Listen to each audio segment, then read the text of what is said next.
نکاح کے سٹرکچرز کے حوالے سے یہ جتنے بھی آپ لوگوں کے سوالات آ رہے ہیں، تو ان سوالات کے حوالے سے ایک موٹی سی بات جو ہے نا وہ آپ لوگ اپنے ذہن میں رکھ لیں، اور وہ بہت ضروری ہے۔ آج ان سوالات سے پہلے میں ایک کچھ ابتدائی گفتگو کروں گا، تو اگر آپ نے اس ابتدائی گفتگو کو اچھے سے کیچ کر لیا تو آپ کے لیے بہت ساری چیزوں کو سمجھنا آسان ہو جائے گا۔ خاص طور پہ نکاح جو ہے، شادی، اس کی جو قانونی حیثیت ہے، اور اس کا اور زنا کا جو فرق ہے، کیونکہ آگے کچھ سوالات ایسے آ رہے ہیں کہ نکاح کی یہ صورت الاؤڈ ہے، نہیں ہے، جائز ہے، نہیں ہے۔ تو اس میں چار چیزیں اہم ہیں۔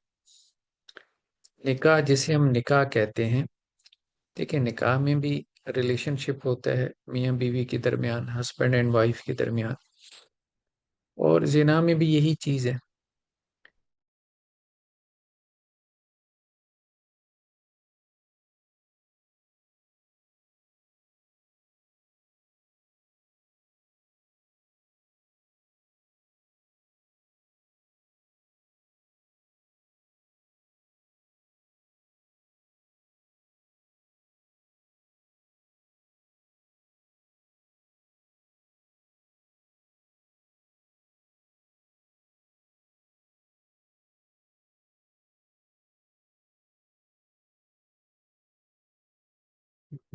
جی غالباً میرے خیال میں وہ درمیان میں ڈسکنیکٹ ہو گیا، تو خیر بہرحال ہم یہ بات کر رہے تھے کہ دو چیزیں ہیں، ان میں فرق کرنا بہت ضروری ہے، ٹھیک ہے؟ بدکاری میں، ایڈلٹری میں، اور میرج میں یعنی نکاح کے اندر۔ تو چار چیزیں۔ سب سے پہلی چیز جسے ہم کہتے ہیں ایجاب و قبول۔ ایجاب و قبول مین آفر اینڈ ایکسیپٹینس۔ ایجاب، آپ نے سنا ہوگا کہ شادی کے موقع پہ ایجاب و قبول کیا جاتا ہے، یہ ورڈنگ آپ نے بہت سنی ہوگی۔ تو ایجاب کا مطلب کیا ہوتا ہے؟ آفر، اور قبول کا مطلب ہوتا ہے ایکسیپٹینس۔ تو آفر جو ہے وہ لڑکی کے ولی کی طرف سے کی جاتی ہے۔ لڑکی کا جو ولی ہوتا ہے وہ آفر کرتا ہے لڑکے کو، کیا آفر کرتا ہے کہ یہ لڑکی ابھی تک میری ذمہ داری میں تھی، اس کا نان نفقہ، اس کی سیکیورٹی میرا ذمہ تھا، تو اب میں نے اس کا نان نفقہ، اس کی ذمہ داری تمہارے اوپر ڈال دی۔ تو لڑکا اس کو قبول کرتا ہے، ایکسیپٹ کرتا ہے۔ ہمارے یہاں بعض اوقات ہوتا ہے کہ وہ، تو اب دیکھیں کہ لوگ وہ لڑکی سے قبول کروا رہے ہوتے ہیں، بیسیکلی قبول جو ہے وہ لڑکے نے کرنا ہے۔ یہ ٹرانسفر آف رسپانسبلٹی ہے۔ ایجاب و قبول کیا ہے؟ ٹرانسفر آف رسپانسبلٹی ہے۔ عورت جو ہے وہ ہمیشہ اپنے سرپرست، اپنے گارڈین کے تحت زندگی گزارتی ہے۔ شادی سے پہلے اس کا گارڈین، اس کا سرپرست، اس کا ولی، اس کا والد ہوتا ہے، اور شادی کے بعد اس کا بڑا جو ہے وہ اس کا خاوند، اس کا ہسبینڈ ہوتا ہے۔ تو گویا ایک مرد سے یہ رسپانسبلٹی ٹرانسفر ہو کے دوسرے مرد کو جاتی ہے۔ تو جو پہلا مرد ہے یعنی لڑکی کا والد، وہ آفر کرتا ہے لڑکے کو کہ میں یہ ذمہ داری جو ابھی تک میرے پاس تھی اپنی بیٹی کی، وہ تمہیں ٹرانسفر کرتا ہوں۔ تو تمہیں ایکسیپٹ ہے؟ تو وہ کہتا ہے میں ایکسیپٹ کرتا ہوں۔ تو بیسیکلی یہ ٹرانسفر آف رسپانسبلٹی ہے، ایجاب و قبول یہ ہے۔ لوگ یہ سمجھتے ہیں کہ شاید ہم نے لڑکی قبول کی، خیر لڑکی تو قبول کی ہوتی ہے، ظاہری بات ہے، لیکن اصل میں سمجھانا چاہیے کہ ذمہ داری قبول کی ہے، ٹھیک ہے؟ تو بیسیکلی ذمہ داری جو ہے وہ ٹرانسفر ہوئی ہے لڑکی کی، تاکہ شوہر کے اندر ذمہ داری کا جو ہے وہ احساس پیدا ہو۔ تو ایک تو نکاح کا جو فرسٹ پلر ہے، فرسٹ رکن ہے، وہ ایجاب و قبول ہے، آفر اینڈ ایکسیپٹنس۔ اور آفر اور ایکسیپٹنس کے لیے دو پارٹیز ہونی چاہیے، اور یہ دو پارٹیز جو ہیں وہ ایک طرف لڑکی کا ولی ہوتا ہے، جو آفر کرتا ہے، اور دوسری طرف جو ہے وہ لڑکا ہوتا ہے جو ایکسیپٹ کرتا ہے. تو ان دو پارٹیز کے درمیان آفر اور ایکسیپٹنس ہوتی ہے، ایجاب و قبول ہوتی ہے. ایک بات تو یہ ہوگی. دوسری بات اس میں کیا ہے؟ لڑکی کا ولی کا ہونا. یعنی لڑکی کا ولی مراد اس کا والد. والد نہیں ہے تو دادا، دادا نہیں ہے تو تایا چچا، وہ نہیں ہے تو بڑا بھائی، جو بھی اس کا ولی ہو اس کے ریلیٹیوز میں بڑا، اس کا ہونا ضروری ہے. ٹھیک ہے، نکاح کے موقع پہ. کیونکہ یہ ٹرانسفر آف ریسپانسبلٹی ہے نا، تو لڑکی کے اولیاء سے یہ رسپانسبلٹی ٹرانسفر ہو کے جا رہی ہے لڑکے کی طرف. تو آفر چونکہ لڑکی خود اپنی رسپانسبل تو ہے نہیں، خود جو ہے وہ اپنی ذمہ داری تو اس نے نہیں اٹھائی ہوئی نا. تو جس کے پاس وہ ذمہ داری ہے وہی اس کو ٹرانسفر کرے گا، اور وہ لڑکی کا گارڈین ہوتا ہے. تو اس لیے سیکنڈ چیز اس میں کیا ہے کہ لڑکی کے ولی کا ہونا بہت ضروری ہے. لڑکے کا نکاح اس کے اولیاء کے بغیر ہو جاتا ہے. لڑکا اپنا ذمہ دار خود ہے بلوغت کے بعد. بالغ جب ہو گیا تو اپنا نکاح خود کر سکتا ہے، اس کے والدین راضی نہ بھی ہوں تو اس کا نکاح ہو جاتا ہے. لیکن لڑکی کے لیے اس کے والدین کا ہونا ضروری ہے. یعنی والدین سے مراد اس کے والد کی رضامندی ضروری ہے، یا جو بھی بڑا ہے وٹس ایور. تو دوسری چیز ہوگی ولی کا ہونا، لڑکی کے ولی کا ہونا. پہلی چیز ہے ایجاب و قبول، جو کہ دو پارٹیز کے درمیان ہوگا. دونوں پارٹیز کا ہونا ضروری ہے. ٹھیک ہے، ایجاب کرنے والا بھی اور قبول کرنے والا بھی. ٹھیک. سیکنڈ چیز لڑکی کے ولی کا ہونا ضروری ہے. تیسری چیز منیمم جو ہے دو گواہان موجود ہو. دو گواہان کم از کم موجود ہونے چاہیے. ٹھیک ہے، یہ تیسری جو ہے وہ لازم چیز ہے نکاح کے اندر. اور چوتھی چیز یہ ہے کہ کوئی نہ کوئی حق مہر ہو جو لڑکے کی طرف سے لڑکی کو بطور تحفہ دیا جائے. تو حق مہر جو ہے یہ معجل بھی ہو سکتا ہے، غیر معجل بھی. معجل سے مراد یہ ہے کہ شادی کے موقع پہ دے دیا جائے، اور غیر معجل سے مراد یہ ہے کہ اس کو مؤخر کر دیا جائے، اس کو ڈیفر کر دیا جائے کہ بعد میں جو ہے وہ شوہر اس کو ادا کر دے گا. بعض لوگ یوں بھی کرتے ہیں کہ کچھ حق مہر شادی کے موقع پہ ادا کر دیتے ہیں فوراً، اور کچھ وہ کہتے ہیں جی ہم بعد میں ادا کریں گے. تو کوئی حرج نہیں ہے، حق مہر متعین ہونا چاہیے، بعد میں بھی ادا کیا جا سکتا ہے. وہ شوہر کے ذمے قرض ہوگا، شوہر بعد میں اس کو ادا کرے گا. اگر بغیر ادا کیے وہ اس کو فوت ہو گیا تو شوہر کے مال وراثت میں سے لے کے وہ بیوی کو ادا کیا جائے گا، مطلب اس کے مرنے کے بعد. ٹھیک ہے، تو یہ ہے موٹا موٹا ہمارا لیگل سٹرکچر نکاح کا، کہ اس میں چار چیزیں، ایک دو تین چار کر کے آپ اپنی انگلیوں پہ گن لیں. یہ چار چیزیں ہیں تو نکاح ہے. اگر ان میں سے کوئی ایک مسنگ ہے تو پھر بہرحال یہ چیز جو ہے نا وہ مناسب نہیں ہے. ایک تو ایجاب و قبول یہ ہونا چاہیے. دوسرا ولی، لڑکی کا ولی ہو. تیسرا کم از کم دو گواہ ہوں. یہ کم از کم ہے، زیادہ تو جتنے ہو تو ظاہری بات ہے وہ پریفرڈ ہے. اور چوتھا یہ ہے کہ حق مہر ہونا چاہیے. ٹھیک ہے، تو حق مہر مؤخر بھی ہو سکتا ہے. ٹھیک ہے، تو یہ چار چیزیں ہیں. اب ہمارے ہاں کیا ہو رہا ہے بعض پریکٹسز میں، لڑکا اور لڑکی آپس میں جیسے موبائل پہ لگے ہیں چٹ چیٹ کر رہے ہیں، تو وہ ایک دوسرے کے ساتھ قبول ہے کھیل لیتے ہیں، اور وہ سمجھتے ہیں جی ہمارا نکاح ہو گیا اس طرح سے. نہیں، یہ کوئی نکاح نہیں ہے. یہ جو سیکرٹس نکاح ہے، سیکرٹس نکاح ہے، تو سیکرٹس نکاح کو ہماری شریعت نے ایکسیپٹ نہیں کیا. قرآن نے اس سے منع کیا. قرآن نے کہا کہ جو مومن ہے وہ چوری چھپے کی یاریاں نہیں لگاتے، سیکرٹ لورز نہیں بناتے، سیکرٹ لورز کے ساتھ ریلیشن شپ قائم نہیں کرتے. آپ کو کسی کے ساتھ ریلیشن شپ بنانا ہے بنائیں، دین نے منع نہیں کیا. لیکن قرآن کہتا ہے کہ ایک سوشل کانٹریکٹ کریں، میرج کانٹریکٹ کریں، اس کا اعلان کریں، اس کے بعد ٹھیک ہے گھر بسائیں، جو مرضی کریں، کوئی آپ سے نہیں پوچھے گا کہ آپ کیا کر رہے ہیں کیا نہیں کر رہے. لیکن سیکرٹ لور جو ہے وہ تلاش نہ کریں. ٹھیک ہے، بغیر میرج کانٹریکٹ کے ریلیشن شپ قائم نہ کریں، قرآن نے اس سے منع کیا.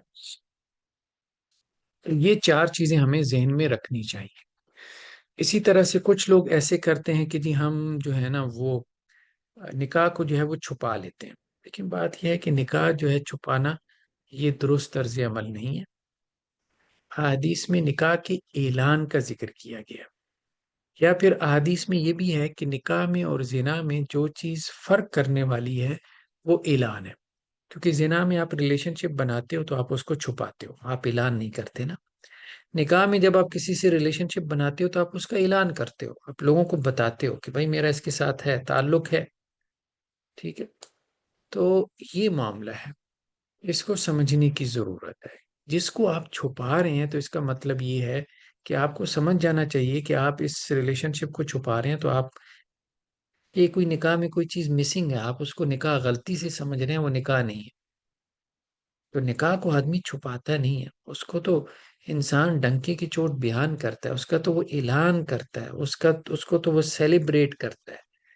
دنیا کا بھی یہی طور طریقہ ہے، مطلب نکاح کی محفلیں سجائی جاتی ہیں نا، نکاح پہ دعوت ولیمہ ہوتی ہے، نکاح پہ اور لوگوں کے یہاں بہت کچھ ان کے اپنے کلچر میں بہت کچھ ہوتا ہے۔ تو مطلب یہ ہے کہ یہ سب اعلان کی قبیل سے ہے نا، کہ اس کا اعلان کیا جاتا ہے کہ ہاں بھائی اب ان کا ریلیشن شپ ہے، ٹھیک۔ تو جب آپ ایک چیز کو چھپا رہے ہو اور آپ اس کو نکاح بھی سمجھ رہے ہو تو اس کا مطلب یہ ہے کہ نہیں، وہ سم تھنگ از رانگ والی بات ہے، ٹھیک ہے۔ تو یہ ہے معاملہ، تو اس لیے کم از کم ساری بات ہے، دین یہ بھی نہیں کہتا کہ اب آپ کا نکاح ہوا ہے تو آپ پوری دنیا میں جا کے اعلان کرتے پھرے کہ ہمارا نکاح ہو گیا، نہیں۔ لیکن کم از کم جن کا نکاح ہوا ہے ان دونوں کی فیملیز کو تو پتا ہونا چاہیے نا، ان کے قریبی لوگوں کو تو پتا ہونا چاہیے نا کہ ان کا نکاح ہوا ہے۔ اگر دونوں کی فیملیز کو ہی نہیں پتا، لڑکا لڑکی نکاح کر کے بیٹھے اپنے طور پہ اور دونوں میں سے کسی کی فیملی کو نہیں پتا، ٹھیک ہے، اور دو اجنبی جو ہے وہ انہوں نے گواہ کے طور پہ بٹھا کے نکاح کر لیا اور سمجھ رہے ہیں کہ ہمارا نکاح ہو گیا، تو بتائیں اب اس میں تو ظاہری بات ہے شکوک و شبہات پیدا ہوں گے، دونوں کی فیملیز اس کو ایکسیپٹ ہی نہیں کرے گی۔ نکاح میں اعلان کا مقصد ہی یہی تھا کہ اعلان اس لیے کرو تاکہ کل کلاں تمہارے بچے ہوں، ٹھیک ہے، تو ان کو ایکسیپٹ کرے نا، سوسائٹی ایکسیپٹ کرے، تمہارے رشتہ دار ایکسیپٹ کریں، تمہاری فیملیز ایکسیپٹ کریں۔ اب آپ نے خود ہی یہ رستے بند کر دیے، آپ نے کہا جی ہم نے تو چھپانا ہے، ہم نے تو اپنی فیملیز کو بھی نہیں بتانا، ظاہر بات ہے پھر فیملیز تو لمبی لمبی زبانیں کھولے گی، وہ تو کہے گی کہ ناجائز تعلقات قائم کیے گئے تھے، اور آپ کہتے ہیں جی ہم نے تو نکاح کیا ہوا تھا، کس کو پتا کس کے سامنے آپ نے نکاح کیا تھا، ٹھیک ہے۔ تو اب آپ کہہ بھی دیں کہ بھئی دو بندے ہیں، تو وہ دو بندوں کو کون جانتا ہے، دونوں کی فیملیز میں کوئی بھی نہیں جانتا ہوگا، تو آپ اپنے لیے تان کے دروازے خود ہی کھولیں گے، آپ اپنے لیے مسائل خود ہی پیدا کریں گے۔ تو اس لیے جو صاف ستھرا طریقہ ہے وہ یہی ہے کہ نکاح کا اعلان کریں، یہ جو چار چیزیں اس کو پورا کریں، اس پورے پروسیس سے گو تھرو کریں، تو انشاءاللہ سے اس کے بعد جو ہے یہ سارے جو مسائل ہیں یہ کور ہو جائیں گے۔ اب ہمارے پاس جو سوالات تھے لاسٹ ٹائم کچھ ہم نے ڈسکس کیے تھے، تو ابھی کچھ اور سوالات کی طرف ہم جاتے ہیں۔ ان میں سے ایک سوال یہ ہے کہ نکاح کے بعد کیا کوئی خاتون جو ہے وہ اپنے نام کے ساتھ شوہر کا نام لگا سکتی ہے؟ تو لگا سکتی ہے، کوئی حرج نہیں ہے۔ بعض علماء اگرچہ سختی کرتے ہیں لیکن ان کی بات درست معلوم نہیں ہوتی۔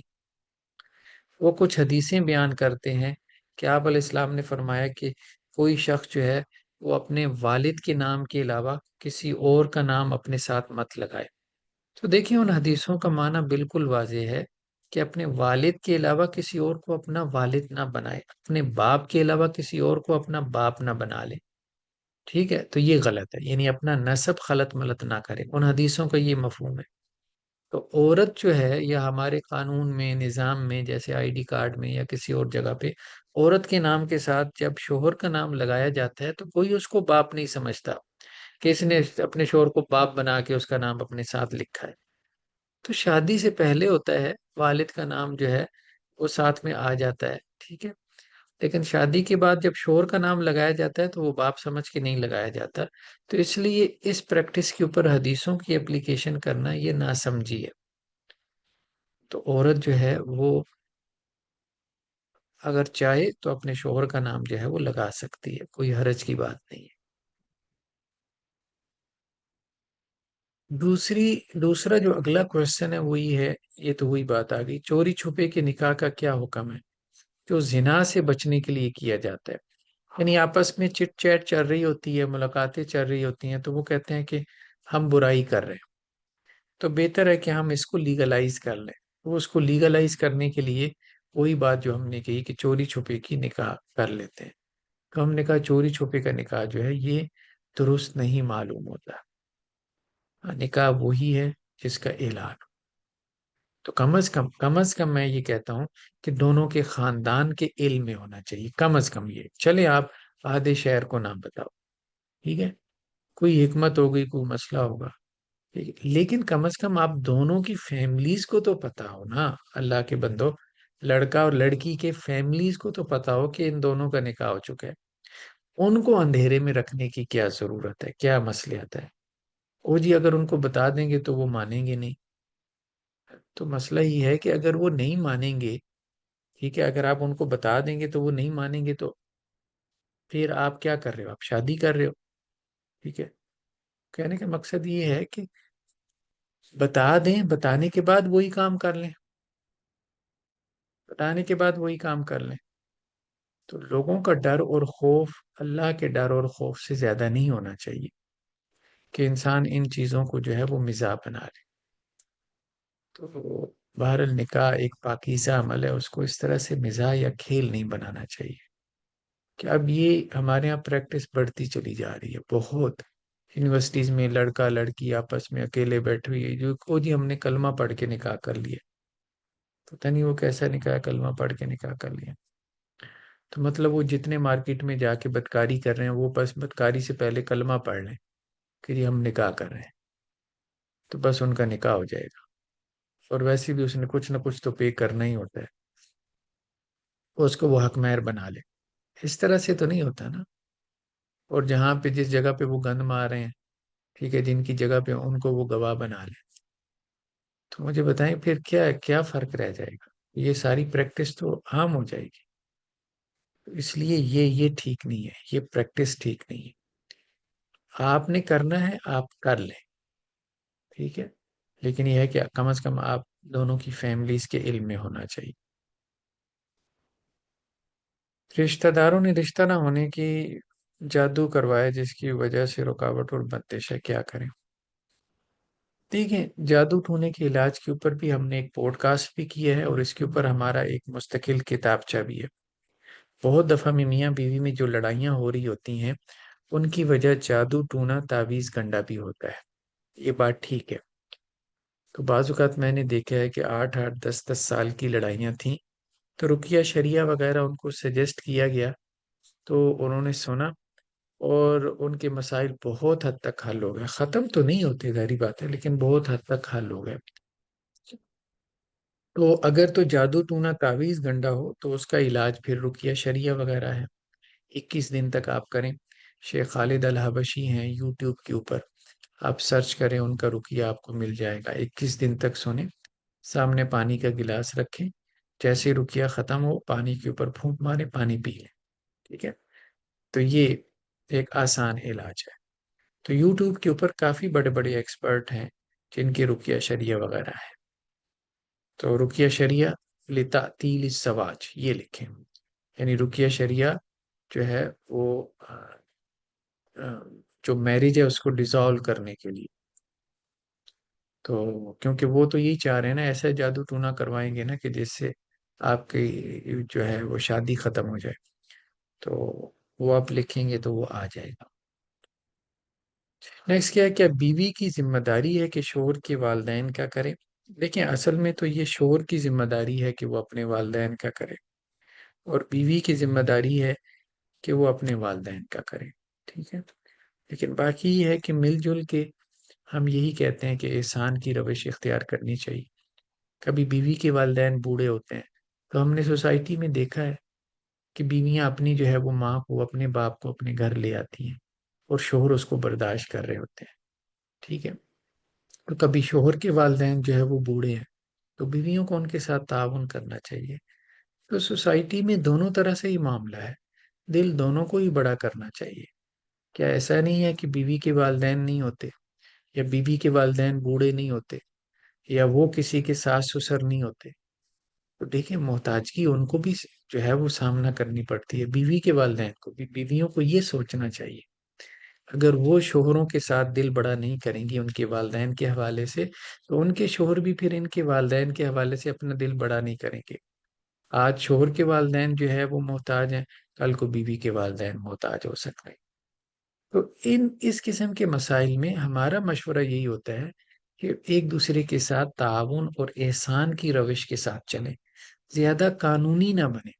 ہر جگہ قانونی بن جانے سے آپ اپنے ساتھ حسن سلوک کے راستے بھی پھر روک دیتے ہیں۔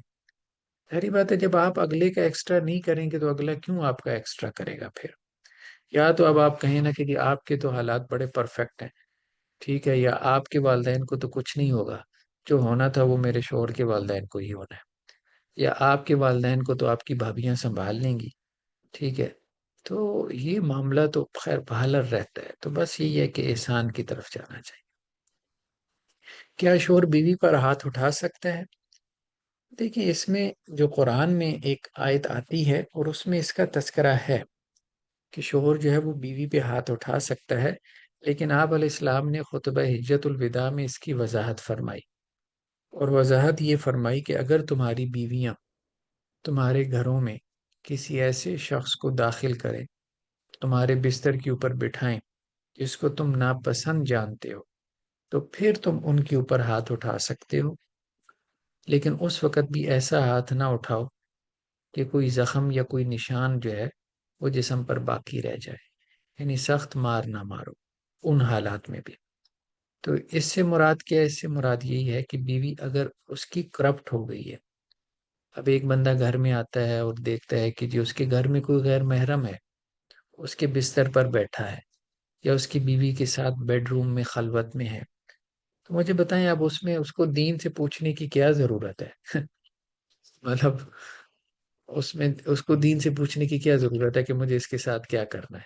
ٹھیک ہے، تو ایک بندہ جب اپنی بیوی کی ذمہ داری لے رہا ہو پورے طریقے سے، اس کا نان نفقہ اٹھا رہا ہو، اس کی ہر قسم کی ذمہ داری اٹھا رہا ہو، تو جب وہ یہ دیکھے گا اس قسم کی کرپشن، اور وہ بھی اپنے گھر میں، ٹھیک ہے، جو اس کا گھر ہے، جو اس نے اپنی بیوی کو دیا ہے، تو اس کی غیرت کب برداشت کرے گی؟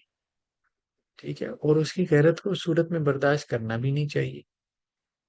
تو اب ایسے میں ایک صورت تو یہ ہے کہ اس کو طلاق دے کے رخصت کر دے، ایسی بیوی کو رکھی ہی نہ جو اتنی کرپٹ ہے یا ایسی خیانت کرنے والی ہے۔ بعض اوقات یہ ہوتا ہے کہ اسے بچوں کی وجہ سے اس کے لیے یہ ممکن نہیں ہوتا، تو اس میں شریعت نے ایک راستہ کھول دیا ہے کہ چلو اگر طلاق نہیں دینا چاہتے اس کو، پھر یہ ہے کہ اس کے اوپر تو اگر تم سمجھتے ہو کہ سختی کر کے اس کو تم روک سکتے ہو اس کرپشن سے، تو چلو سختی کر لو تاکہ تمہارے ڈر اور خوف سے وہ اس سے رک جائے، اس خیانت سے۔ جی، تو یہ اس کانٹیکس میں بات ہوئی ہے۔ اچھا، نیکسٹ کیا ہے کہ کیا ہم کو حدیث کورس کرنا ہے؟ ہاں، تو حدیث کورس بھی آپ کے ادھر یہ علوم جو اکیڈمی ہے تو یہ لوگ انشاءاللہ سے آپ کے ساتھ شیئر کر دیں گے کہ کب کب جو ہے وہ آپ کا یہاں حدیث کورس ہونے والا ہے، اس کا کیا ٹائم ٹیبل ہوگا، تو وہ ساری چیزیں آپ کے ساتھ انشاءاللہ سے یہ گروپ میں شیئر کر دیں گے۔ اچھا جی، شوہر کی اجازت کے بغیر ملازمت کرنا۔ بیوی ملازمت کرنا چاہتی ہے، شوہر اجازت نہیں دے رہا۔ دیکھیں اگر شوہر آپ کا خرچہ پورا کر رہا ہے، آپ کے اخراجات اٹھا رہا ہے، تو پھر آپ کے لیے ضروری ہے کہ شوہر کی اجازت کے ساتھ ہی آپ ملازمت کر سکتے ہیں، اس کے بغیر نہیں، ٹھیک ہے۔ تو باقی دوسری صورت یہ ہے کہ آپ پھر علیحدگی اختیار کر لیں، آپ خلا لے لیں، آپ کو کس نے منع کیا؟ آپ خلا لے لیں۔ تو آج کل تو کورٹس ویسے ہی جلدی فیصلہ کر دیتی ہیں۔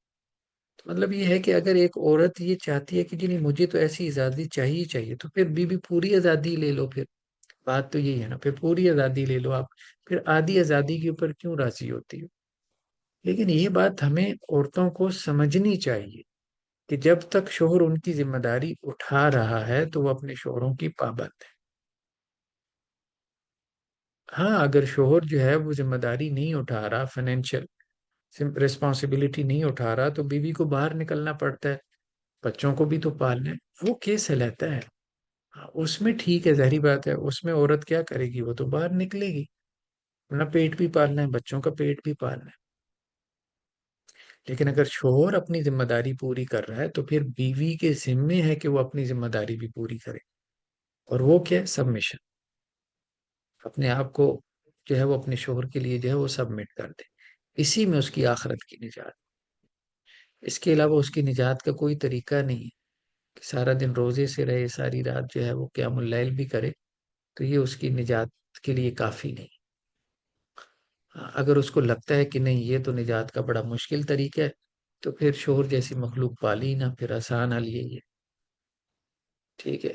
کیونکہ اللہ تعالیٰ نے تو پھر یہی طریقہ مقرر کیا ہے، ہر ایک کے اوپر اللہ نے ذمہ داریاں بھی ڈالی ہیں، اس کے حقوق بھی رکھے ہیں۔ اصل میں ہوتا یہی ہے کہ ہم لوگ بس صرف اپنے حقوق لینا چاہتے ہیں، ذمہ داری کوئی نہیں ادا کرنا چاہتے۔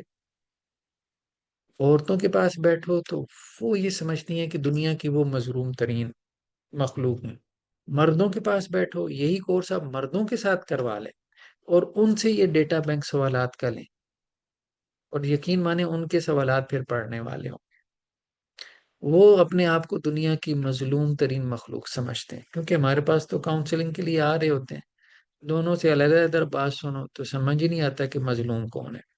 ہر ایک اپنی جگہ پہ سچا ہوتا ہے، اس لیے اب تو میرے پاس کوئی بندہ آتا ہے تو میں اسے مشورہ دیتا ہی نہیں، میں کہتا ہوں بھائی اکیلے نہ ہو، اکیلے نہ ہو، جب تک دوسرا آ کے دوسرے کی پوری بات نہیں سنیں گے بات کھلتی نہیں۔ ایک کی بات سنو تو اب لگتا ہے کہ اس سے زیادہ مظلوم تو دنیا میں کوئی ہے ہی نہیں، جب دوسرے کی بات سنو، وہ جب قصے کہانیاں سناتا ہے تو پھر انسان کو سمجھ میں آتی ہے کہ نہیں، انسان کا معاملہ ہی ایسا ہے کہ ہر انسان دوسرے کے اوپر زیادتی کر جاتا ہے، ہر انسان دوسرے پہ زیادتی کر جاتا ہے، یہاں مرد عورت کا مسئلہ ہے ہی نہیں۔ بعض اوقات مرد ظالم ہوتا ہے، بعض اوقات عورت ظالم ہوتی ہے، بعض اوقات مرد اپنی ذمہ داریاں پوری نہیں کر رہا ہوتا، بعض اوقات عورتیں اپنی ذمہ داریاں پوری نہیں کر رہی ہوتی۔ تو جب تک ہم جو ہے نا صرف ایک ہی اینک لگائیں گے کہ نہیں ہم نے بس لینا ہے، بس کسی طرح سے ہمیں یہ لے کے دے دو، ٹھیک ہے، یا اس کے لیے جو ہے نا وہ آپ کوئی اس کو نصیحت کر دیں، اس کو تلقین کر دیں، شور ہے تو وہ اس لیے بیوی کو لے کے آتا ہے جی میری بیوی کو سمجھائیں، اسے حدیثیں سنائیں، اسے یہ حدیثیں سنائیں کہ جی میرا اس کے اوپر کتنا حق ہے۔ بیوی ہے تو وہ اپنے شوہر کو لے کے اس لیے آتی ہے کہ جی اس کو آپ سمجھائیں، ٹھیک ہے، کہ یہ میرے ساتھ جو ہے نا وہ اس طرح سے چلے۔ ہر آدمی اپنے حقوق کے حوالے سے حریص ہے، جیسے قرآن نے کہا نا کہ ہر ایک جی کے اندر لالچ ڈال دی گئی ہے، ٹھیک ہے، ہر ایک چاہتا ہے کہ بس مجھے ملے، مجھے یہ مت بتاؤ کہ میری ذمہ داری کیا ہے، مجھے بس یہ چاہیے کہ جی میرا یہ حق ہے جو مجھے نہیں مل رہا۔ اس لیے یہ چیز بہت ضروری ہے، بیلنس لانے کے لیے، بیلنس لانے کے لیے بہت ضروری ہے۔ دیکھیں ہم نے ہمیشہ یہی بات کی کہ گیو اینڈ ٹیک ہوتا ہے، آپ کو اگر کچھ مل رہا ہے شوہر سے، آپ کو کچھ دینا پڑے گا، سیدھی سی بات ہے۔ شوہر آپ کی فائنینشیل رسپانسبلٹی اٹھا رہا ہے تو آپ پہ ریسٹرکشن لگا سکتا ہے، ٹھیک ہے، وہ آپ کو دے رہا ہے، آپ کو جواب میں کچھ دینا ہے، اس کے بغیر گاڑی آگے چلے گی نہیں۔ ہاں اگر جو ہے وہ گیو اینڈ گیو ہی ہو، تو ٹیک ہو نہیں تو پھر رشتہ نہیں چلتا۔ تو اس لیے اگر شوہر آپ کو نہیں دے رہا دین آپ کا کیس رہتا ہے، تب کچھ اور مسئلہ ہو سکتا ہے۔ تو یہ بات ہے، اہم ہے جو بیویاں اپنے شوہروں سے لیتی ہیں تو انہیں کرنا ہے، بس انہیں ایک بات سمجھنے کی ضرورت ہے کہ انہیں کرنا ہے جواب میں۔ لیکن اگر وہ اپنے شوہروں سے نہیں لے رہی، شوہر ان کی اپنی ذمہ داری پوری نہیں کر رہے جو ان کی بیسک ذمہ داری ہے، ٹھیک ہے، تو وہ پھر سینیریو کیس علیحدہ ہو سکتا ہے، اس میں مسئلہ بھی علیحدہ ہو سکتا ہے۔ نئے شوہر کو نیک بنانے کا کیا طریقہ ہے؟ دیکھیں نیک بنانے کا تو طریقہ ہمارے پاس کوئی نہیں ہے، ہمارے پاس کیا طریقہ ہے؟ بس یہی ہے کہ آپ اس کے لیے اللہ سے دعا کریں، بس، اور مطلب کیا ہم کر سکتے ہیں؟ اللہ سے دعا کریں کہ اللہ تعالیٰ اس کو نیک بنائے۔ میاں بیوی کا باہمی رضامندی سے الگ رہنا کیسے ہے؟ یہ ایک لمبا کوشچن ہے کہ میاں بیوی دونوں علیحدہ رہنا چاہتے ہیں۔ باہمی رضامندی سے دیکھیں، علیحدہ علیحدہ رہنے سے مراد یہ ہے کہ بیوی جو ہے وہ اپنے میکے میں رہے اور شوہر جو ہے وہ اپنی ماں باپ کے ساتھ یا اپنی بہنوں کے ساتھ رہے، بہن اس کی غیر شادی شدہ ہے تو وہ اس کے ساتھ رہے، کہ یہ غیر فطری طریقہ ہے۔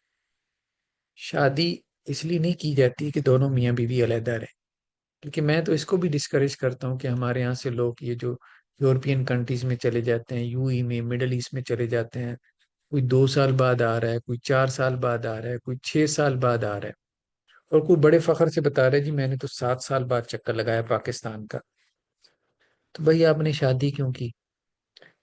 تو شادیاں اس لیے تو نہیں کرتے نا کہ جی آپ جاؤ اور 7 سال کے لیے بھول جاؤ، بس آئے 2 مہینے یہاں پہ گزارے، ٹھیک ہے، اب اس کے بعد جو ہے وہ بچہ پیدا ہوتا ہے، کچھ ہوتا ہے، بیوی کی پریگننسی ہوتی ہے، ڈیلیوری ہوتی ہے، آپ باہر بیٹھ، اور بیویاں بھی اس پہ راضی ہوتی ہیں اس لیے کہ انہیں ان کے نزدیک پیسے کی اہمیت زیادہ ہوتی ہے، یہ بھی ہے، ٹھیک ہے۔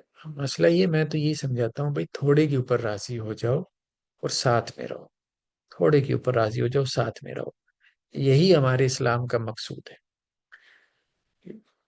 تو یہ غیر فطری زندگی گزارنا اس کا کوئی فائدہ نہیں ہے، شادی کے بعد 2 2 4 4 سال تک علیحدہ رہنا، فونوں پہ باتیں ہو رہی ہیں، وہ شوہر وہاں سے جو ہے وہ ڈکٹیشن دے رہا ہے، ظاہری بات ہے شوہر بیوی کی ذمہ داری تو اٹھا کوئی نہیں رہا، فائنینشیل ذمہ داری اٹھا رہا ہوتا ہے، لیکن اس کو صرف فائنینس تو نہیں چاہیے نا، ٹھیک ہے، تو سارا آپ نے اس کو ڈالا ہوا ہے اپنے جو ہے وہ سسرال والوں پر، جو ہے وہ اپنے گھر والوں پہ ڈالا ہوا ہے، تو آپ وہ پھر فونوں کے اوپر طلاقیں ہو رہی ہوتی ہیں، سارے جھگڑے ہو رہے ہوتے ہیں، کہ وہ یہ سمجھ رہا ہوتا ہے بھائی میں تمہاری ذمہ داری، میں تمہیں لاکھوں کما کے تمہیں بھیج رہا ہوں تو تمہیں وہ کرنا چاہیے جس کا میں تمہیں حکم دے رہا ہوں۔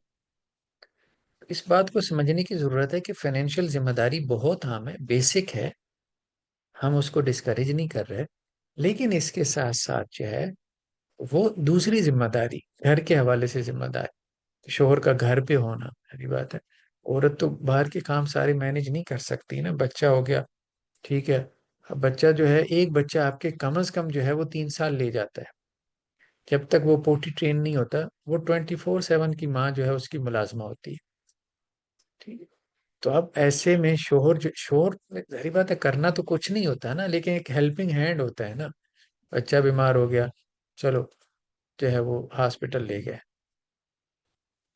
ٹھیک ہے، کوئی اور مسئلہ ہو گیا، چلو آپ اس کو جو ہے وہ بڑا ایک ہیلپنگ ہینڈ ہوتا ہے، شوہر کی موجودگی، اس کی موجودگی کا احساس، ٹھیک ہے، تو کبھی بیوی گھر پہ نہیں ہے، کبھی وہ بیچاری جو ہے وہ جسے کہتے ہیں اک جاتی ہے ساری ساری رات جاگ کے، 6 سال تو وہ بچے کے گیس کے پرابلم ہی نہیں ٹھیک ہوتے، اس کی جو ہے وہ نیند کی روٹین ہی سیٹ نہیں ہوتی، ساری ساری رات جگاتا ہے، دن کو سوتا ہے، یہ صورتحال ہوتی ہے، تو ایسے میں کبھی باپ بھی جو ہے وہ ظاہری بات ہے ساری ساری نہ جا کے چلو 1 2 گھنٹے کے لیے وہ سنبھال لیتا ہے، چلو تم سو جاؤ میں سنبھال لیتا ہوں، تو وہ بہت ہیلپنگ ہینڈ ہوتا ہے،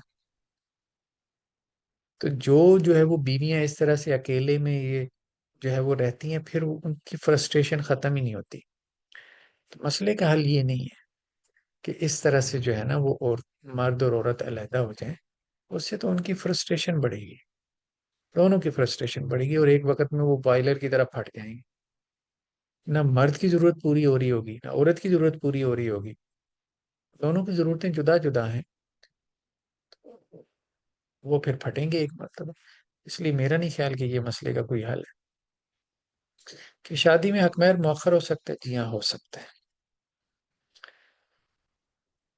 where is question can understand how to join your class, کچھ نہیں یار، اچھا چلیں بہرحال یہ تو کوئی اور چیز تھی، سمجھ نہیں آ رہی کیا ہے، اچھا جی، جیسے کہ ہم نے پڑھا ہے کہ ہم سفر کے چناؤ میں دین اور اخلاق کو ترجیح دینی چاہیے، اچھے اخلاق کے ساتھ ساتھ عقائد بھی اچھے ہونے چاہیے، لیکن کسی لڑکی کے بریلوی گھر والے یہ کہتے ہیں کہ تو چاہے وہابی ہوگی ہو لیکن ہم وہابیوں میں شادی نہیں کریں گے، لیکن بہرحال شادی نہ ہونے سے بہتر ہے کہ شادی ہو جائے، شادی نہ ہونے سے بہتر ہے کہ شادی ہو جائے، گھر والے کسی صحیح العقیدہ کے ساتھ شادی کرتے ہیں تو اچھا ہے، اگر نہیں کر رہے تو چلیں جہاں پہ بھی وہ کرتے ہیں وہاں پہ شادی ہونے دیں، ٹھیک ہے، تو باقی کوشش کر لیں، پھر اس کے عقائد کی اصلاح کے حوالے سے کوشش کر لیں، میاں بیوی ایک دوسرے کے اوپر شادی کے بعد بہت اثر ڈالتے ہیں، ایسا نہیں ہے، شوہر کی پرسنالٹی میں بھی چینج آتا ہے، بیوی کی پرسنالٹی میں بھی چینج آتا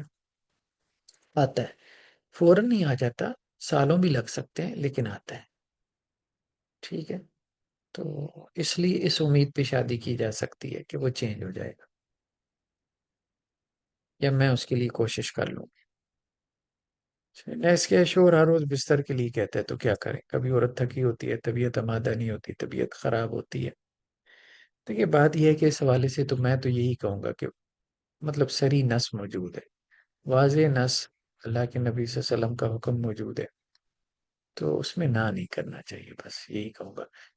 عورت اس کو یوں سمجھے کہ جیسے یہ اس کے گناہوں کے لیے مغفرت کا باعث بنے گا اور اس کے آخرت میں درجات کی بلندی کا باعث بنے گا. یہ اس کے لیے آزمائش، یعنی اس کو آزمائش ہی سمجھ لینا، آزمائش سمجھ لے، اور ہے بھی آزمائش اس کے لیے. چلے تو آزمائش دنیا میں جو بھی آتی ہے وہ انسان کے گناہ دھو دیتی ہے اور اس کے درجات بلند کرتی ہے.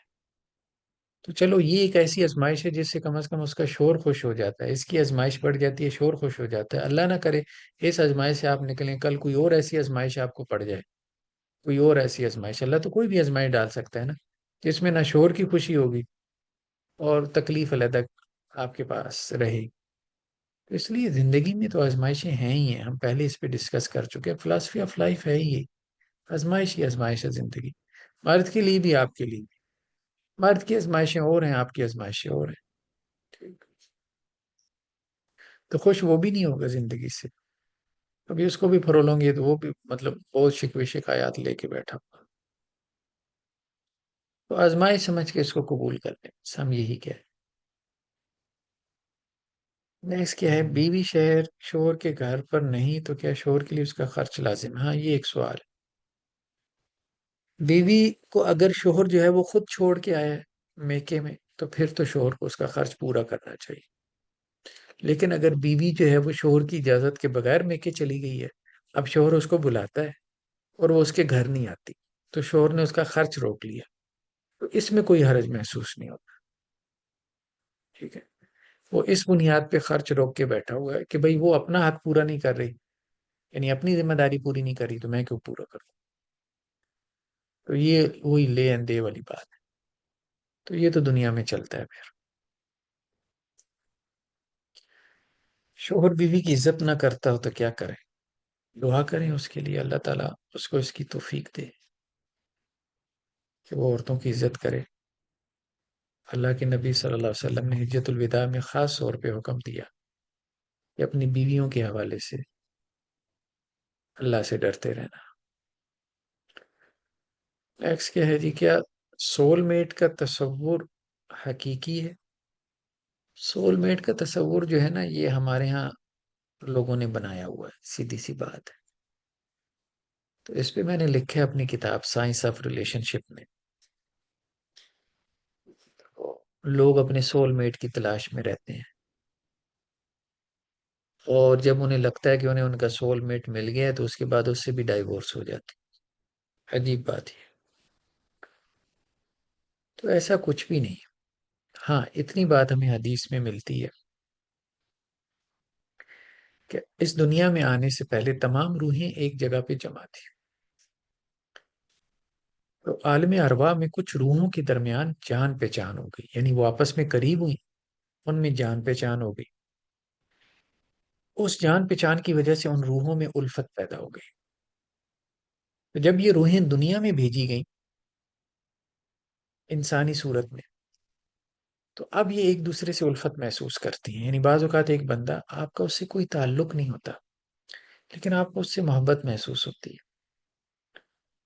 تو یہ ایک بندہ نہیں ہوتا، ایسے بہت سے ہو سکتے ہیں، کافی سارے ہو سکتے ہیں. یہ بات ہم کر رہے ہیں. تو یہ کانسیپٹ تو ہمیں ملتا ہے، اور وہ ضروری نہیں اپوزٹ جینڈر میں ہو، وہ سیم جینڈر میں بھی ہو سکتا ہے.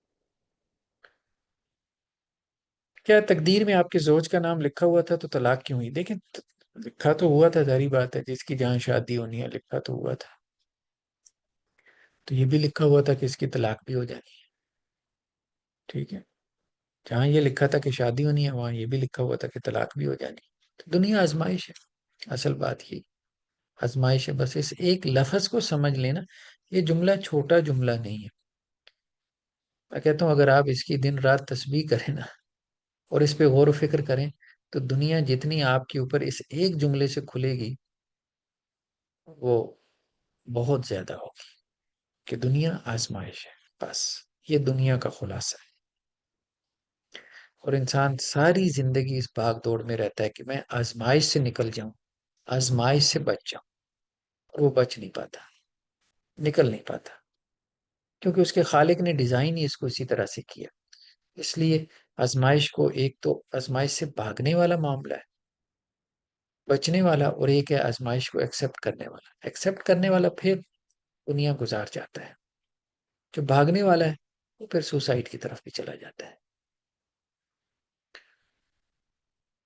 تو طلاق اس لیے ہوئی کہ اللہ تعالیٰ نے رشتوں کو بھی آزمائش بنایا ہے۔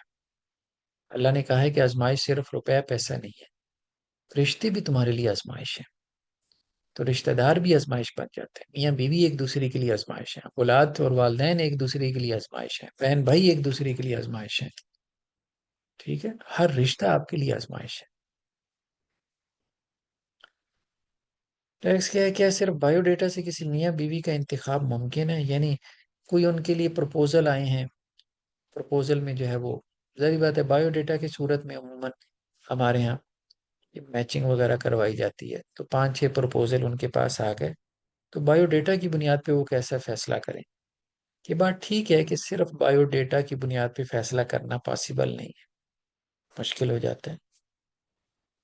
تو آپ، لیکن یہ کیا جا سکتا ہے کہ صرف بایو ڈیٹا کی بنیاد پہ آپ، جیسے اس کی ایجوکیشن آپ کے سامنے آ گئی، فیملی بیک گراؤنڈ آ گیا، کون سی فیملی سے تعلق ہے، اس کی ایج آ گئی، ٹھیک ہے، اور اس کا مطلب کوئی اس کی امیج یا پکس وغیرہ آپ کے پاس آ گئی، تو ایک موٹا موٹا تو آپ کو پتہ چل گیا نا۔ تو اس میں سے آپ کم از کم بایو ڈیٹا میں سے اب یہ 5-6 لوگ ہیں تو چلے، نہیں یہ 3-4 تو میرے کام کے نہیں ہیں، 1-2 ہیں، چلو اب ان سے ملاقات کر سکتے ہیں۔ ٹھیک ہے، تو ان سے آپ 1-8 گھنٹے کی ملاقات ارینج کر لیں کسی فیملی کے مقام پہ، تو اس میں بات چیت کر لیں، اس سے آپ کو اندازہ ہو جائے گا۔ عام طور پہ ہمارے یہاں لوگ اسی طرح سے ہی چلتے ہیں۔ کسی ادارے میں آپ نے جو ہے وہ کسی جاب کے لیے کوئی ویکینسی خالی تھی، تو آپ اپلائی کرنے والے بہت سارے لوگ ہوتے ہیں، تو وہ سب کو تو تھوڑا بلواتے ہیں، وہ پھر بایو ڈیٹا دیکھ کے فیصلہ کرتے ہیں، اچھا چلو ان 5-7 کو بلوا لیں، ان سے انٹرویو کر لیا، اب اس کے بعد ڈیسیژن لے لیا، بس اسی طرح سے چلے۔ کورس دونوں کے لیے ہونا چاہیے، شوہروں کے لیے بھی ہونا چاہیے۔ بہرحال ریکارڈنگ اس کی ہو رہی ہے، جیسا کہ میرے علم میں ہے، اس کی ریکارڈنگ ہو رہی ہے نا، یہ آپ کے لیکچرز، تو یہ ریکارڈنگ لے کے آپ اپنے شوہروں سے شیئر کر دیا کریں، ان سے شیئر کر دیا کریں، تو یہ ایک ذریعہ ہو سکتا ہے کہ آپ اس خیر کو پھیلانے کا سبب بن جائیں۔ سلائیڈ شیئر کر دیں، ہاں سلائیڈ میں انشاءاللہ سے شیئر کر دیتا ہوں، کچھ نوٹس وغیرہ ہیں شیئر کر دیتا ہوں۔ شوہر کی جٹھانی سے مناسب تعلقات نہیں تھے جس پر بیوی نے ٹوکا، تو اب وہ بیوی کو طلاق دینے کی در پہ ہے۔ ٹھیک ہے، کرپشن ہر جگہ، ہر جگہ تو خیر نہیں کہنا چاہیے، مطلب یہ ہے کہ کرپشن بڑھ گئی ہے، یہ جملہ زیادہ بہتر ہوگا۔ کرپشن بڑھ گئی ہے سوسائٹی میں، بعض جگہ پہ مرد کرپٹ ہے اور بعض جگہ پہ عورت کرپٹ ہے، یا ہو سکتا ہے زیادہ مرد کرپٹ ہو اخلاقی اعتبار سے۔ تو اب ایسے میں جو ہے وہ کیا کیا جا سکتا ہے؟ یہ ایک مسئلہ بعض ہسبینڈ اینڈ وائف کو پیش آتا ہے، تو وہ کیا کریں؟ تو اس میں دیکھیں، بیوی جو ہے نا ایک کمزور پوزیشن میں ہوتی ہے، اپنے شوہر کو وہ متوجہ کرے کہ بھائی یہ تم ٹھیک نہیں کر رہے، باہر لڑکیوں سے تمہارے تعلقات ہیں، یا خاندان میں فلاں عورت کے ساتھ جو تم نے تحفے تحائف دینے کا یہ سلسلہ شروع کر رکھا ہے، یا ملاقاتوں کا، یہ مناسب نہیں ہے، یہ غلط ہے، تو بیوی اپنے طور پہ سمجھائے۔ لیکن دیکھیں بہت زیادہ جھگڑا ڈالے گی نا تو وہ اس کو طلاق تک لے جائے گا، تو اس لیے بیوی کی شرعی ذمہ داری صرف اتنی ہی ہے کہ اس نے اس کو سمجھا دیا۔ اب اگر وہ ایک برائی کر رہا ہے تو وہ برائی، ظاہری بات ہے بیوی کے اوپر تو اس کی ذمہ داری نہیں ہے نا اس کے گناہ کی، بیوی کے اوپر ذمہ داری نہیں، اس نے اپنے طور پہ اس کو سمجھا دیا۔ تو اب اگر وہ یہ سمجھتی ہو کہ نہیں میں نے اس کو ایکسیپٹ کرنا ہی نہیں کسی صورت، تو پھر اسے ڈائیورس کے لیے تیار رہنا چاہیے۔ ظاہری بات ہے کہ وہ، کیونکہ اس کو اگر کوئی سزا ملنی ہے تو اب ظاہری بات ہے دنیا میں بیوی تو اس کو سزا دینے سے رہی نا، بیوی تو حکمران نہیں ہے نہ حاکم ہے، وہ تو اس کو آخرت میں کوئی سزا ملے گی تو ملے گی، تو دنیا میں تو کچھ ہونے سے رہا نا، تو ہر چیز کو ہم دنیا میں تو نہیں نہ کر سکتے، دنیا میں اور بہت سارے گناہ ہو رہے ہیں، مجھے بتائیں، تو ہم یہی کہتے ہیں کہ آخرت میں اس کا حساب ہوگا. تو ہر چیز کا حساب کتاب ہم دنیا میں نہیں لگا سکتے. ہمیں سمجھنا چاہیے اس بات کو. اگر ہم ہر چیز کا حساب کتاب دنیا میں لگانا شروع کر دیں گے تو ہم اپنا نظام درہم برہم کر دیں گے. کچھ چیزوں کا حساب کتاب یہاں ممکن ہی نہیں ہے. حکمران زیادتی کرتے ہیں. رعایا کیا کر سکتی ہے؟ ان کے خلاف اٹھتی ہے تو پھر آپ دیکھ لیں پھر کیا صورتحال. وہ صورتحال بھی ہو سکتی ہے جو یمن میں ہوئی، جو عراق میں ہوئی، جو لیبیا کے اندر ہوئی، اور جو اور ممالک میں ہوئی. سیریا میں ہوئی. سیریا میں تو چلیں اب آ کے کچھ بہتری ہو گئی. چار چار حکومتیں بن گئی آپس میں لڑ مارے. بس یہ ہے کہ کچھ چیزیں ایسی ہیں جن کی دنیا میں سزا مل جاتی ہے. کچھ انسان کے گناہ ایسے ہیں جن کی سزا دنیا میں نہیں مل پاتی، تو اس کے لیے پھر یوم آخرت ہے. تو بس اس کو آخرت کے اوپر چھوڑ دینا چاہیے. اسی سے آپ کو سکون مل سکتا ہے. ورنہ تو اگر آپ بہت زیادہ وہ کریں گے تو وہ پھر بعد سے پریشن تک ہی جانی ہے. خاوند سے کون سی چیزیں چھپا کر رکھنی چاہیے؟ دیکھیں بہرحال شادی کے بعد یہ ایک عام بات ہے کہ خاوند سے آپ کون سی جو ہے وہ چیزیں چھپا کے رکھیں. اس میں یہ تو نہیں سجیسٹ کرتا کہ آپ خاوند سے جو ہے وہ کوئی ایسی ضروری بات چھپا کے رکھیں کہ جو بعد میں اس کو علم ہو تو وہ گھر میں کسی فتنے فساد، لڑائی جھگڑے کا ذریعہ بن جائے، اور جو اس سے متعلق بھی ہو. ہاں ایک چیز میں ضرور عورتوں کو نصیحت کے طور پہ کہوں گا، خاص طور پہ اگر آپ اس پرسپیکٹو میں سوال کر رہی ہیں نا کہ مرد کی سائیکالوجی کے اعتبار سے آپ بتائیں، ایسا مرد ہونے کے ناطے آپ ہمیں کو مشورہ دیں. اگر اس اعتبار سے سوال پوچھا گیا تو ایک بات میں یہ کہوں گا کہ بس اپنی ماضی کی جو لائف ہے نا، ماضی کی جو زندگی ہے نا، وہ اپنے شوہر کے سامنے نہ کھولے. بہت سارے ایسے کیسز آتے ہیں میرے سامنے. لڑکیوں سے ماضی میں غلطیاں ہو جاتی ہیں، معافی مانگ لیتی ہیں. لڑکوں سے ہو جاتی ہیں، وہ بھی معافی مانگ لیتے ہیں. تو میں انہیں یہی کہتا ہوں کہ اپنے لائف پارٹنر کے سامنے کبھی اپنا ماضی نہ کھولنا. ٹھیک ہے؟ ورنہ اپنا رشتہ جو ہے نا وہ تم نہیں بچا پاؤ گے. اس کو عذاب بنا لو تو اس کے دل میں شکوک و شبہات کے بیج بو دو. غلطی ہو گئی تم سے، تم نے اللہ سے معافی مانگ لی. ہاں اب میں تمہیں یہ نصیحت ضرور کرتا ہوں کہ اب کرپشن کا خیال بھی ذہن میں نہیں لانا. ٹھیک ہے؟ تو وہ ایک دفعہ ہو گیا سو ہو گیا بس. لیکن یہ ہے کہ اب اس کو ڈسکس نہ کرنا کہ ماضی میں تم نے یہ کیا. یہ چیز جو ہے نا وہ آپ کے تعلقات کو بہت خراب کر دیتی. باقی شادی کے بعد جو کچھ ہو رہا ہے ٹھیک ہے اس کو آپس میں ڈسکس کر لے، کوئی حرج کی بات نہیں. ایک دوسرے کو اعتماد میں لے کے. اچھا جی. نیکسٹ کیا ہے جی؟ جو خرچ کرتا ہے اس کی اطاعت کی جاتی ہے. اس کا ریفرنس کیا ہے؟ اس کا ریفرنس قرآن کی آیت ہے، الرجال قوامون علی النساء بما فضل اللہ بعضهم علی بعض وبما انفقوا من اموالهم. ٹھیک ہے؟ اللہ نے مردوں کو عورتوں کا ذمہ دار بنایا. ٹھیک ہے؟ تو اسی بنیاد پہ بنایا کہ ایک تو خلقی اعتبار سے اللہ نے انہیں عورتوں سے مضبوط پیدا کیا، اور دوسرا یہ کہ وہ خرچ کرتے ہیں. یہ دو بنیادیں ان کے بڑا ہونے کی. شادی کے بعد دیوروں سے پردہ کرنا ضروری ہے، لیکن اگر گھر میں ہو دیور تو اس ایک بچی کے لیے بہت مشکل ہو جاتا ہے. اب وہ سارا دن کمرے میں تو نہیں بیٹھ سکتی. ہمارا دین کیا دیکھیں، دین یہی کہتا ہے ممکن حد تک کوشش کریں. ایک یہ بات پہلے بھی آ چکی کہ آپ ایک جو حکم ہے نا اللہ کا اس کے اوپر عمل کرنے کی کوشش کریں. باقی جو نہیں ہو پاتا اللہ تعالیٰ اس کو معاف کرے گا. ایک ایک انسان کے میں نے کوشش ہی نہیں کرنی، یہ میرے خیال میں درست طرز عمل نہیں. وہ جیسے آتا ہے نا کہ ایک آدمی کو یہ اگر اندیشہ ہے کہ میں حج اور عمرے کے لیے جا رہا ہوں تو پہنچ نہیں پاؤں گا، اس کو بھی ہمارے دین نے کیا کہا ہے کہ تم یہ نیت کر لو کہ یا اللہ جہاں تک پہنچ پایا نا وہیں میں حلال ہو جاؤں گا. ٹھیک ہے؟ یہ نیت کرو. یہ نیت باقاعدہ سکھائی گئی ہے. پہنچو تو صحیح، جہاں تک پہنچ سکتے ہو وہاں تک پہنچو. اس سے آگے تمہیں روک دیا گیا نہیں جا سکتے، واپس آ جاؤ، تمہارا حج عمرہ ہو گیا. اصل بات یہ ہے کہ ایفرٹ کرنے اصل مسئلہ ایفرٹ کا ہے، مسئلہ یہ نہیں ہے کہ آپ نے وہ کام کیا کہ نہیں کیا، اصل مسئلہ ہے کہ آپ نے اس کی ایفرٹ کتنی پٹ کی۔ منگیتر سے پردہ کرنا ہوتا ہے، لیکن اگر وہ خود منع کرے کہ مجھ سے نہ کرو، نہیں نہیں، منگیتر سے تو پردہ کرنا ہے آپ کو، اگر وہ منع کرتا ہے تو غلط کر رہا ہے۔ منگیتر سے تو پردہ ہے نا، یا تو پھر اس سے نکاح کر لے، اگر پردہ نہیں کرنا تو رخصتی بعد میں کر لے۔ بیوی کے منع کرنے کے باوجود شوہر کو دوسرے نکاح کی اجازت کیوں ہے؟ یہ بات ہے، یہ اجازت اس کو اللہ تعالیٰ نے دی ہے، ٹھیک ہے، اصل بات یہی ہے کہ اللہ نے اجازت دی ہے۔ اللہ نے بہت سارے معاملات میں جو ہے وہ بیویوں کو اجازت دی ہے، شوہر اس کے اوپر چیں بجیں ہوتے ہیں، وہ یہ سوال کرتے ہیں جی بیویوں کو یہ اجازت کیوں ہے؟ اب مثال کے طور پہ شوہروں کو بڑا مسئلہ ہوتا ہے جی بیوی کو خلا کی اجازت کیوں ہے؟ وہ کورٹ میں جا کے جو ہے وہ خلا کیوں لے لیتی ہے؟ کہ اس کو اس کی کیوں اجازت ہے؟ کہ ہم اس کو کیا کہیں کہ بیوی کو اجازت نہیں ہونی چاہیے؟ یہ کہتے ہیں بھائی اللہ کی طرف سے اجازت ہے، ٹھیک ہے۔ تو اللہ تعالیٰ نے دونوں کے حقوق رکھے ہیں، ون سائیڈڈ سوچیں گے تو اس قسم کے سوالات پیدا ہوں گے، دوسری طرف کے شکوے شکایات سنیں گے تو وہ بھی آپ کو ایسی فہرست نکال کے دے دیں گے، پھر اس سے آپ کو مطلب بیلنس میں آ جائیں گے۔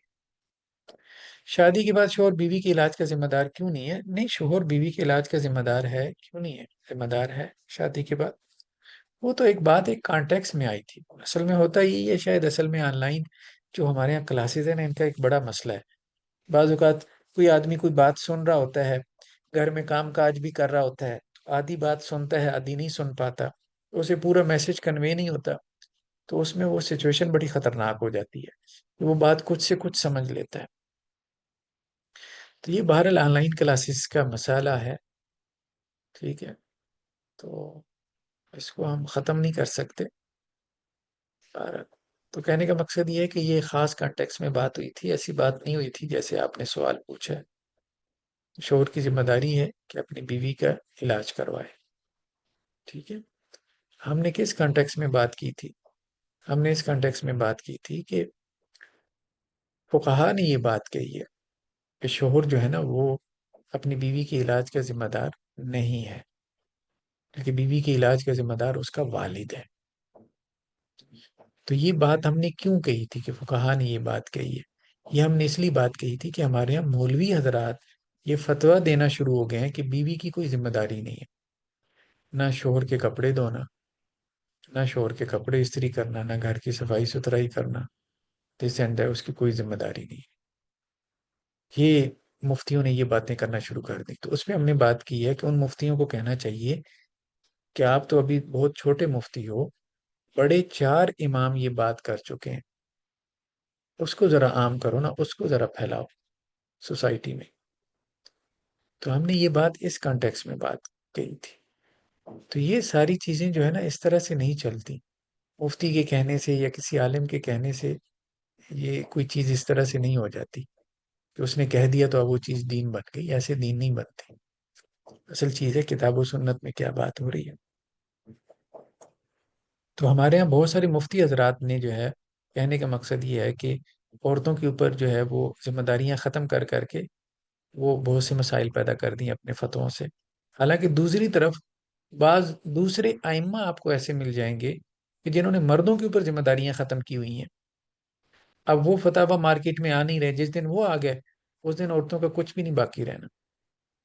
ہم اس کانٹیکس میں بات کر رہے تھے، عورتوں کو اس حوالے سے عقل مندی کا مظاہرہ کرنا چاہیے، اس بات پہ مت خوش ہو جانا چاہیے کہ بھئی فلاں مفتی صاحب نے کہہ دیا تو اب یہ بات ٹھیک ہے۔ کل کو جب کتابیں کھلیں گی وہاں ایسے اقوال نکلیں گے، ایسے کہ ابھی تو اور بہت ساری چیزیں پڑھی ہوئی ہیں جو میں ذکر نہیں کر رہا، ٹھیک ہے، اور ان ائمہ کا تو کوئی رد بھی نہیں کر سکتا، ان کے سامنے تو کوئی بول بھی نہیں سکتا جو یہ فتاوی دے گئے۔ تو اس لیے خاموشی سے اصل میں مسئلہ یہی ہے کہ ہمارے ہاں بھی یہی ہے نا کہ جی وہ بس ہر چیز کے حوالے سے بس ہمارے علماء کو بھی بس وہ ہوتا ہے، تو توازن پیدا کرنا چاہیے اپنے فتاوی میں، علماء کو بھی کہنے کا مقصد یہ بات ہو رہی تھی۔ مرد کا بھی دھیان رکھیں، عورت کا بھی دھیان رکھیں، ون سائیڈڈ فتویٰ نہ دیں، ورنہ دوسری سائیڈ کے فتاوی بھی موجود ہیں، وہ بھی مارکیٹ میں آ جائیں گے اور ایسے کلیش بڑھے گا، فائدہ نہیں ہوگا اس کا۔ اس کانٹیکس میں بات ہو رہی تھی۔